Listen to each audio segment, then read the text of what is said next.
Hello friends, हमारे channel technical support रतेन Srivastava में आपका स्वागत है।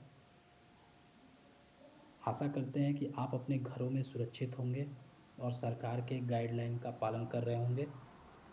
और जिन लोगों ने हमारे चैनल को सब्सक्राइब नहीं किया है वो सब्सक्राइब कर लें और बेल आइकन को भी ज़रूर दबाएं, आप जिससे हमारी नई वीडियो आप तक बिना किसी रुकावट के पहुंच पाए। और अपने दोस्तों के साथ शेयर करिए, लाइक करिए और ऑनलाइन स्टडी करिए। आज हम लोग डिस्कस करने वाले हैं रोबोट के बारे में। तो यहाँ पे रोबोटिक्स एंड रोबोट दो चीज़ें निकल के सामने आती हैं। रोबोट क्या होता है? रोबोट एक प्रकार का डिवाइस होता है जो मैकेनिकल इंजीनियरिंग, इलेक्ट्रॉनिक्स इंजीनियरिंग और कंप्यूटर इंजीनियरिंग की हेल्प से बनाया जाता है।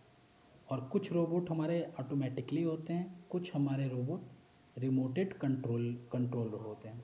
रिमोटेड कंट्रोल जो हमारे रोबोट होते हैं वो उसके लिए एक हमको ऑपरेटर की ज़रूरत पड़ती है, जिससे हम लोग ऑपरेटर जो कमांड देता है रिमोट के ज़रिए, वैसे वो रोबोट ऑपरेट करता है।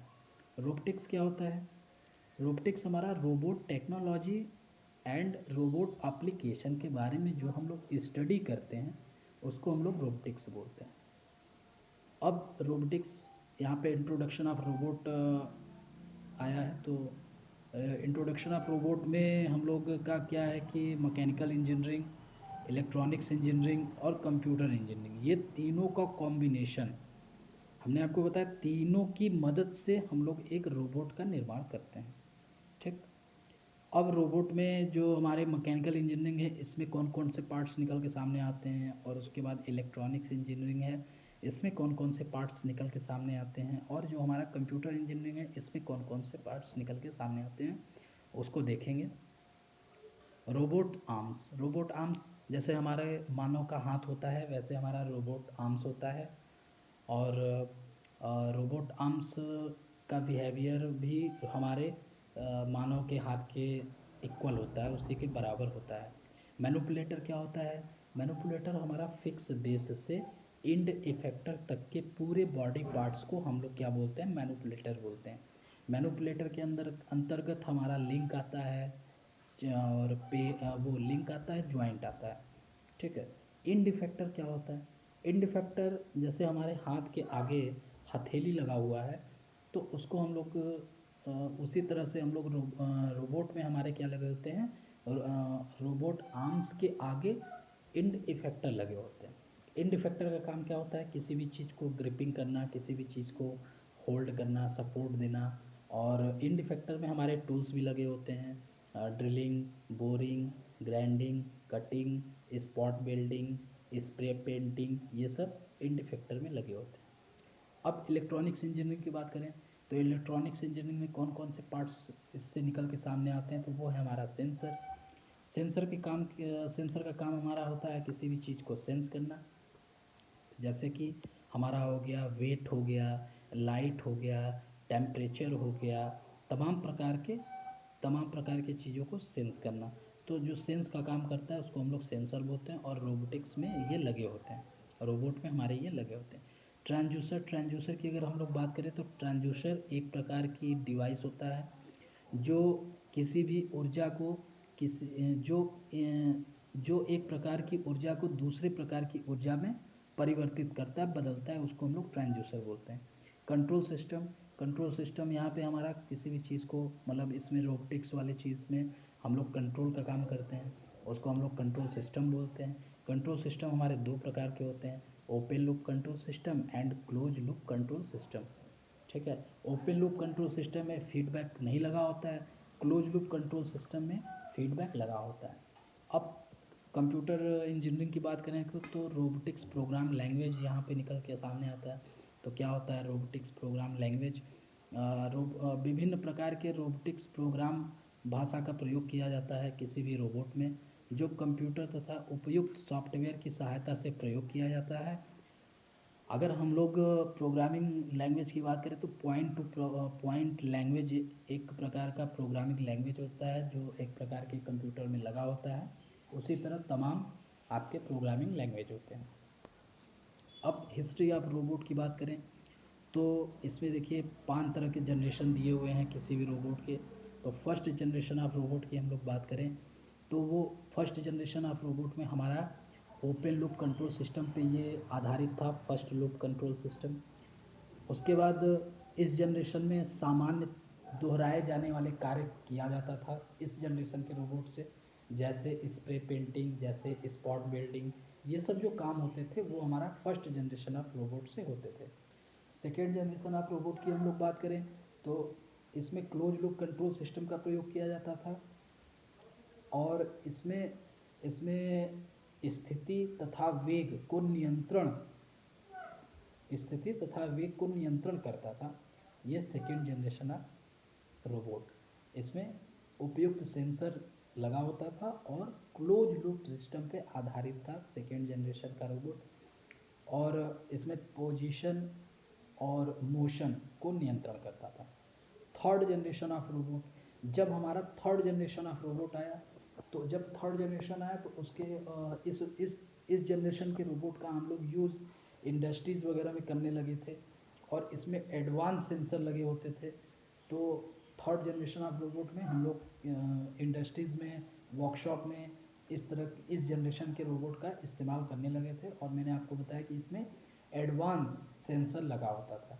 फोर्थ जनरेशन ऑफ रोबोट की बात करें तो इस जनरेशन में उच्च गुणवत्ता के सेंसर का प्रयोग किया जाता था और इस रोबोट में रीप्रोग्रामेबल सॉफ्टवेयर लगा होता था जो वातावरण के अनुसार स्वयं को समायोजित कर सकता था। Fourth generation of robot. Fifth generation of robot की बात करें तो अब ये कॉन्सेप्चुअल चरण में है। इस पीढ़ी के रोबोट के पास मनुष्य के तरह दिमाग होगा और वह स्वयं का निर्णय ले सकेगा और स्वयं का निर्णय लेने के बाद वो किसी भी समस्या को सॉल्व कर सकता है, हल कर सकता है।